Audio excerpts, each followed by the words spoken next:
In the shadowed cradle of the Pacific Northwest, beyond faded hiking trails and collapsed logging roads, lies Hollow Pines, a place where even birds avoid the air and where compasses spin without rhythm.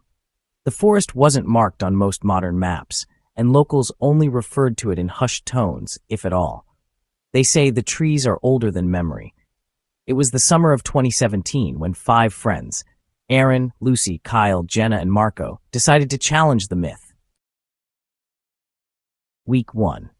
The group had been filming urban legend exposés on YouTube for 2 years. Their series, Urban Myths Uncovered, was gaining traction. They wanted their 10th episode to be a showstopper.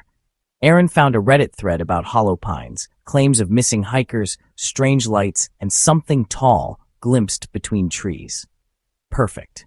They rented a cabin near the trailhead for a week, planning to do 3 nights inside the forest.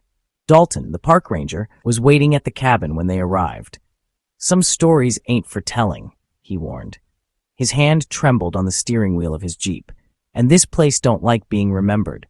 They laughed, filmed him, and added ominous music to the footage later. Day 1. They hiked 6 miles into Hollow Pines, deeper than anyone had reportedly gone in years. The forest swallowed sound. Their voices seemed to fall flat. The sun, though bright, barely pierced the high canopy.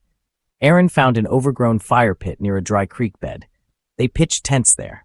Lucy, the drone operator, sent the drone above the tree line at sunset. The footage was mostly canopy, until, in the final seconds, it caught a clearing far ahead. A massive wooden effigy stood there, shaped like a humanoid figure with tree limbs for arms. It looked ancient. They decided to find it the next day. Night fell like a guillotine. The forest grew unnaturally silent. Even their fire barely crackled. Jenna noticed the silence first. "Guys, where are the bugs?" Day 2. The night brought dreams. Kyle awoke sweating, screaming about bark fingers and rotting teeth in the trees. Jenna said she heard someone whispering inside her tent, even though it was zipped shut. When they awoke, Aaron's face was covered in scratches. Not just random slashes, something had carved runes across his cheeks. He hadn't felt a thing. The drone's battery was drained, even though it hadn't flown again. At noon, they hiked toward the clearing. It took hours longer than expected. Trees seemed to shift. GPS didn't work. Lucy's compass pointed north no matter how they turned. Finally, they found it. The effigy. It was at least 12 feet tall, made of knotted wood and something else. Something paler, like bone. Dozens of tiny wooden totems ringed its base, some resembling humans in various states of pain. Missing limbs, screaming mouths, elongated necks. Kyle approached one and picked it up. That night, the whispering started again. But this time, it came from inside the tents. Day 3. Lucy vanished in the early morning. Her tent was zipped shut from the inside, but her sleeping bag was soaked in blood. A smear led out into the woods, wide, like something had dragged a body, but there were no footprints. Just claw marks, deep ones, 6 inches apart, each gouge filled with dark, fibrous sap. Her drone flew itself that morning, though no one had turned it on. It launched, hovered above them, then shot toward the tree line. It was later found embedded in a tree, lens cracked, still recording. The footage showed Lucy's last moments. She stood outside the tent at 3:09 a.m., eyes rolled back, whispering, "He's in the roots now. We opened him." Something moved behind her. A shadow stretched across the ground, but no figure cast it. Then she was gone. Jenna began vomiting up soil that night. Wet clumps of moss, tiny crawling beetles and pine needles. Her eyes turned red with burst vessels. She tried to gouge them out with a broken spoon before Aaron stopped her. She kept muttering, "It's growing in us. Branches, under the skin." Day 4. They tried to leave. The trail was gone. The forest didn't look the same. Trees blocked paths that were open yesterday. Aaron marked bark with a knife, only to find the same markings ahead of them again, as if time looped. Kyle hiked in a circle for 3 hours and came back with his shirt soaked in blood. He had carved the same symbols from Aaron's face into his own chest with a rock. "He told me," Kyle said, smiling through red teeth. "He said I could bloom if I bled." Jenna died that night. They found her strung between 2 trees by her tendons. Her spine had been cracked open, and from it, branches had begun to sprout, real branches, bark-covered, budding small white flowers. Her eyes had been plucked out, her mouth sewn shut with something fibrous and black. A message carved into the tree beside her read, "She is rooted." "Who is next?"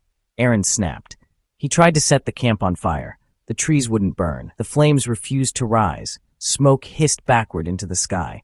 Kyle walked into the woods, completely naked. "I hear the mother," he said. "I want to be hollow too." Aaron was the last one left. Week 2. The rescue team found nothing the first time, then the second. But 2 weeks later, they returned with dogs. The campsite was a charnel house. Bones had been arranged in unnatural shapes. Human torsos were hanging like wind chimes. All the tents were shredded, and a massive spiral of ash had been drawn in the clearing with burned hair and fingernails. In the center sat a single object, a crude, hand-carved idol. 5 wooden figures kneeling before a towering effigy tree with human ribs sprouting from its bark. Aaron's camera was found half buried at the site, still miraculously intact. The last footage was time-stamped 3 days after the others were presumed dead. Aaron is on camera, barely recognizable, emaciated, covered in bark and scabs, eyes wide, crying. I tried not to listen, but he's inside now. I can feel the roots in my brain. I think I'm dreaming him awake. I think I'm the seed. Then he screams, and his skin begins to split. Out of his mouth spills something white, something sprouting.